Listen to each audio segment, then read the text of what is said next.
সবাইকে অভিনন্দন, শুভেচ্ছা আর একটি নতুন ক্লাসে। তো আজকের টপিকটা খুবই একটা গুরুত্বপূর্ণ টপিক, সেটা হচ্ছে ক্যারিওলিস বল। এই ক্যারিওলিস বল বা ক্যারিওলিস ফোর্স কি, সেই বিষয় নিয়ে আলোচনা করব। আমরা জানি যে এই ক্যারিওলিস ফোর্স বা ক্যারিওলিস বল বিজ্ঞানী উইলিয়াম ফেরোল যে সূত্র দিয়েছিল, সূত্র অনুসারী যে আবর্তনজনিত যে বিক্ষেপ সর্বাধিক অনুভূত হয় বায়ুপ্রবাহের গতিপথে। এই বিক্ষোভের বলকে ক্যারিওলিস বল বলা হয়। কি বলা হয়? যে পৃথিবীর আবর্তনজনিত যে একটা বিক্ষেপ বা গতি অনুভূত হয়, বা গতি সর্বাধিক যে একটা অনুভূত হয় বায়ুপ্রবাহের গতিপথে, একটা শক্তি অনুভূত হয়, এই বলকে ক্যারিওলিস বল বলে। মনে রাখবে। আমরা দেখি যে এই নামটা দিয়েছিলেন যে ফরাসি বিজ্ঞানী গ্যাটপার ডি কোরিওলিস, সম্ভবত 1844 খ্রিস্টাব্দে বা সালে প্রথম পরীক্ষার সাহায্যে দেখান যে পৃথিবীর যে আবর্তন গতির জন্য যে দিক বিক্ষেপ ঘটে বা পরিবর্তন হয়, যেটা নর্মালি দেখা যায় সাধারণত, যে প্রকৃতপক্ষে এই ক্যারিওলিস বল নয়, এটি হলো একটি ফল বা ইফেক্ট। এটা নর্মালি আমরা দেখি। তা আমরা যদি যে ক্যারিওলিস বলের যে পরিমাণ বা মেজার, যেটা আমরা সূত্র যেমন বলেছে 2v বা সাইন থিটা এর সমান, যেখানে ভি হচ্ছে কি বস্তুর ওই ভর, বা ডব্লিউ হচ্ছে পৃথিবীর কৌণিক ভরবেগ, আর থিটা বলতে ওই স্থানে যে অক্ষাংশ, থিটা বলছে ওই অক্ষাংশকে বুঝিয়েছে। তাহলে আমরা যদি এর বৈশিষ্ট্য কতগুলো আলোচনা করি, যে এই ক্যারিওলিস বলের বা ফোর্সের কী বৈশিষ্ট্য আছে, এটা হচ্ছে আমরা যদি দেখি যে এই বলটা কী হয়, বা এই ফোর্সটা সর্বদা বায়ু প্রবাহের সঙ্গে 90 ডিগ্রি কোণে কাজ করে। কত ডিগ্রি কোণে? মনে রাখবে, 90 ডিগ্রি কোণে কাজ করে এই ক্যারিওলিস বল।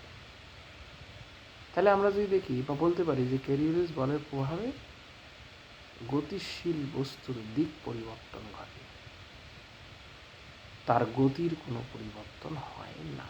মনে রাখবে, কী হয়? গতিশীল বস্তুর দিক পরিবর্তন হয়, তবে তার গতির কোনো পরিবর্তন হয় না, গতি সেম থাকে।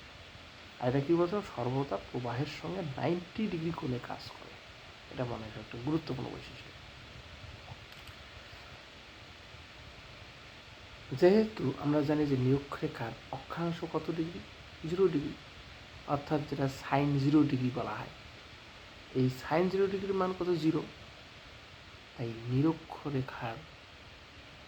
নিরক্ষরেখায় ক্যারিওলিস বলের মান 0, কারণ সাইন 0 ডিগ্রি যেহেতু এর মান,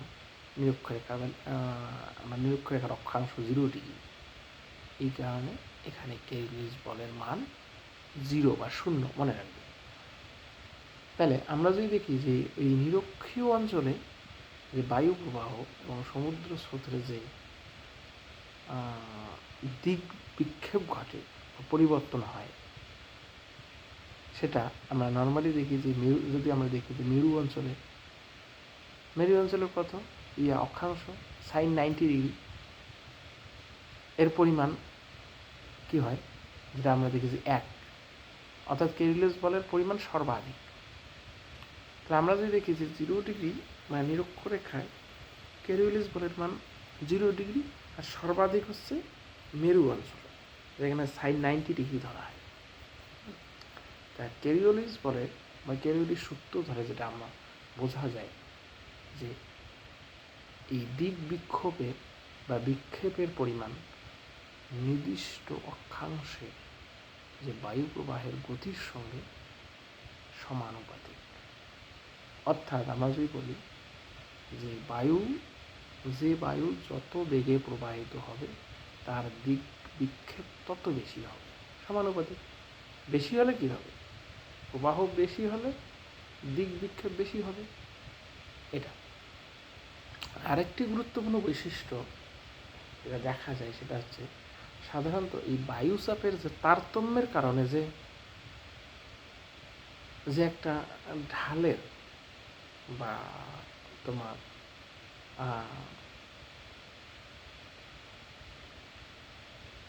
বা প্রেশার গ্রেডিয়ান্ট ফোর্সের সৃষ্টি হয় বা একটা ঢালের সৃষ্টি হয়, তার জন্য কি হয়? বায়ুর প্রবাহ লক্ষ্য করা যায়। একদিকে উচ্চচাপ, অন্যদিকে নিম্নচাপ, তাহলে বায়ু সবসময় কী হয়? এই ঢাল বরাবর, এই ঢালটাকে মেজার করে বা ভিত্তি করে উচ্চচাপ অঞ্চল থেকে বায়ু নিম্নচাপ অঞ্চলে দিয়ে প্রবাহিত হয়। এটাও আমরা কেরিওলিস বলের থেকে জানতে পারি যে বায়ু সবসময় উচ্চচাপ অঞ্চল থেকে নিম্নচাপ অঞ্চলে দিয়ে প্রবাহিত হয়। বুঝা গেল? তো এই ছিল কেরিওলিস বল এবং এর বৈশিষ্ট্য। তো পরবর্তী ক্লাসে আমি আরেকটি নতুন বিষয় নিয়ে আলোচনা করব। তো আজকের ক্লাস এই পর্যন্তই। ক্লাস ভালো লাগলে অবশ্যই লাইক, শেয়ার, কমেন্ট আশা করি। তো সবাইকে ধন্যবাদ পাশে থাকার জন্য।